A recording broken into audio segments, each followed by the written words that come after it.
या यहाँ पे आप देख सकते हैं, यहाँ हमने 28 नवंबर को सबमिट किया था एंड 29 नवंबर को क्लेम सेटल भी हो गया। यानी कि एक दिन में पूरा प्रोसेस हो गया एंड सेटल होने के बाद पैसा भी 2 वर्किंग डेज में आ गया था। यानी कि अप्लाई करने के सिर्फ 3 दिन में पैसा मेरे बैंक अकाउंट में आ गया। आपको जॉब छोड़े हुए 60 डेज कम से कम हो गए हैं और अब आप अपना पीएफ विड्रॉ करना चाहते हो। सो ये जो पूरा प्रोसेस है, इस वीडियो में हम लाइव देखने वाले हैं। इस वीडियो में हम देखेंगे कि कैसे आप अपना PF plus pension plus interest withdraw कर सकते हो विदाउट एनी टैक्स लायबिलिटी। यार ये जो प्रोसेस है उसे देखने से पहले 3 इंपॉर्टेंट बातें जानना बहुत जरूरी है। सबसे पहली बात, अगर आपको जॉब में 5 साल से कम का टाइम हुआ है, 5 साल यानी कि 5 continuous years of working without any break in between, अगर आपको 5 साल से कम का टाइम हुआ है जॉब करते हुए और अगर आप अपना पीएफ विड्रॉ करना चाहते हो तो आपको टैक्स लग सकता है। लग सकता है इसलिए बोल रही हूँ बिकॉज वो आपके पीएफ के अमाउंट पे डिपेंड करेगा। अगर आपका ईपीएफ अमाउंट 50,000 से कम है तो आपका कोई टीडीएस नहीं कटेगा। अगर आपका ईपीएफ अमाउंट 50,000 से ज्यादा है तो आपका 10% टीडीएस कट सकता है। एंड अगर आपने विड्रॉ करते टाइम अपना पैन नहीं मेंशन किया तो आपका 20% टीडीएस कट सकता है। सो विड्रॉल फॉर्म को ठीक से भरना यहाँ पर बहुत जरूरी हो जाता है। बट अगर आपका ईपीएफ अमाउंट 50,000 से ज्यादा है, लेकिन अगर आप फॉर्म 15G या 15H भर देते हो, 15G फॉर्म उनके लिए होता है जिनकी एज 60 से कम है and 15H is for senior citizens. So अगर आप 15G या 15H फॉर्म भर देते हो तो आपका कोई टीडीएस नहीं कटेगा irrespective of the EPF balance that you are withdrawing. अब ये तो हो गई पहली इंपॉर्टेंट बात। अब जानते हैं दूसरी इंपॉर्टेंट बात क्या है। यार ये तो आपको पता होगा कि पीएफ में आपको इस टाइम पे 8.25% का टैक्स फ्री इंटरेस्ट मिलता है। This is probably the best interest rate across all the fix interest options including FD. FD में आपको ज्यादा मिलता है लेकिन फिर वही है, वहां पर आपका टैक्स करता है आपके टैक्स स्लैब के अकॉर्डिंग। बट क्या आपको ये पता है कि आपकी जॉब छोड़ने के 3 साल बाद तक आप अपना पैसा पीएफ अकाउंट में रख सकते हो and it will keep earning the same interest rate. 3 साल बाद वो बंद हो जाएगा but for the 2-3 years, the next 2-3 years after quitting your job you can at least take this benefit. So अगर आपको बहुत ज्यादा जरूरत नहीं है पैसे विड्रॉ करने की, so our recommendation would be कि आप अपना पैसा पीएफ अकाउंट में रखें at least for the next 2-3 years, because बाहर भी आपको इतना अच्छा इंटरेस्ट रेट नहीं मिलेगा। थर्ड इंपॉर्टेंट बात यह है कि अगर आप अपनी जॉब क्विट करके दूसरी कंपनी ज्वाइन करते हो तो बहुत सारे लोग ये सोचते हैं कि अपने पुराने पीएफ अकाउंट से पैसे विड्रॉ कर लेते हैं क्योंकि नई वाली ऑर्गेनाइजेशन में तो नया पीएफ अकाउंट खुल ही जाएगा। अगर आपको अपनी पुरानी कंपनी में 5 साल नहीं हुए थे तो don't even think of withdrawing your money from the PF account. Let me explain why.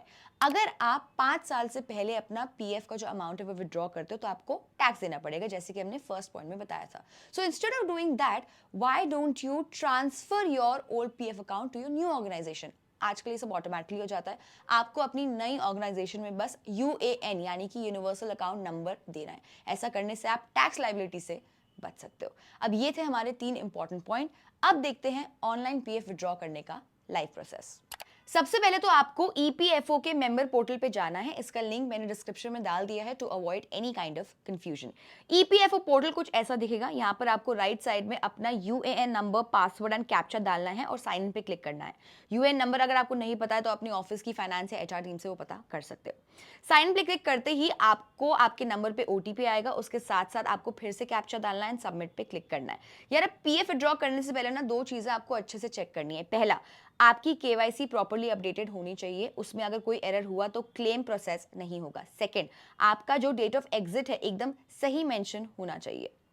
ये चेक करने के लिए आपको ऊपर 5 ऑप्शंस दिख रहे हैं, उसमें से जो लास्ट ऑप्शन है ऑनलाइन सर्विसेज, उस पे आपको सिलेक्ट करना है। सिलेक्ट करते ही आपको ड्रॉप डाउन में 5 ऑप्शंस दिखाई देंगे। आपको जो फर्स्ट ऑप्शन है online claim form 31, 19, 10C and 10D वाला, उस पर क्लिक करना है। यहाँ जैसे ही आप क्लिक करोगे आपको अपनी केवाईसी डिटेल्स, सर्विस डिटेल्स, जिसमें आपकी डेट ऑफ एग्जिट भी मेंशन होगी, ये सब इंफॉर्मेशन ठीक से चेक कर लेनी है एंड अपना बैंक अकाउंट नंबर डाल देना। यार ध्यान रखने वाली बात यहाँ पर यह है कि आपका जो वही बैंक अकाउंट नंबर आपको डालना है जो आपके केवाईसी में भी अपडेटेड है। बैंक अकाउंट एंटर करते ही आपको वेरीफाई पे क्लिक करना है। इसमें नेक्स्ट ऑप्शन में टर्म्स एंड कंडीशंस पे क्लिक करना है। वेरीफाई होने के बाद आपको नीचे प्रोसीड फॉर ऑनलाइन पे क्लिक करना है। नेक्स्ट स्क्रीन में आपको नीचे I want to apply for में ड्रॉप डाउन में 4 ऑप्शंस दिखेंगे, जिसमें अगर आप जॉब परमानेंटली छोड़ने के बाद पीएफ एंड पेंशन क्लेम करना चाहते हो तो form 19 and form 10C relevant होता है। एंड अगर आप जॉब में रहते रहते ही पीएफ को एडवांस पे विड्रॉ करना चाहते हैं तो फॉर्म 31 पे क्लिक करना होगा। मैं आपको फॉर्म 19 के साथ दिखा देती हूँ पूरा प्रोसेस, बाकी ऑप्शंस में भी सेम ही प्रोसेस होता है। इस पे ऑप्शन में क्लिक करते ही आपको फॉर्म 15G, ये मैंने वीडियो के फर्स्ट पार्ट में बताया था कि अगर आपका ईपीएफ बैलेंस 50,000 से ज्यादा है तो आपका 10% टीडीएस कटता है। फॉर्म 15G या एफ, फॉर्म 15F भरने से आपका टीडीएस नहीं कटता है। तो अगर आप ये 10% टीडीएस बचाना चाहते हैं तो ये फॉर्म 15G या एफ आपको अपलोड करना होगा। इसके बाद आपको अपना address and scan copy of cheque या पासबुक भरना होगा, जिससे आपका बैंक अकाउंट वेरीफाई किया जाएगा। यानी जो चेक भरने की इंस्ट्रक्शंस है इसको सही से पढ़ लेना एक बार, यहाँ पर काफी लोगों की एप्लीकेशंस रिजेक्ट हो जाती है। ये दोनों भरने के बाद आपको गेट आधार ओटीपी पे क्लिक करना है, ओटीपी डाल के आपको वेरीफाई कर देना है। बस यहाँ पे आपका प्रोसेस कंप्लीट हो जाता है। अब आप अपना क्लेम ट्रैक करने के लिए ऑनलाइन सर्विसेज में ट्रैक क्लेम स्टेटस पे क्लिक कर सकते हैं।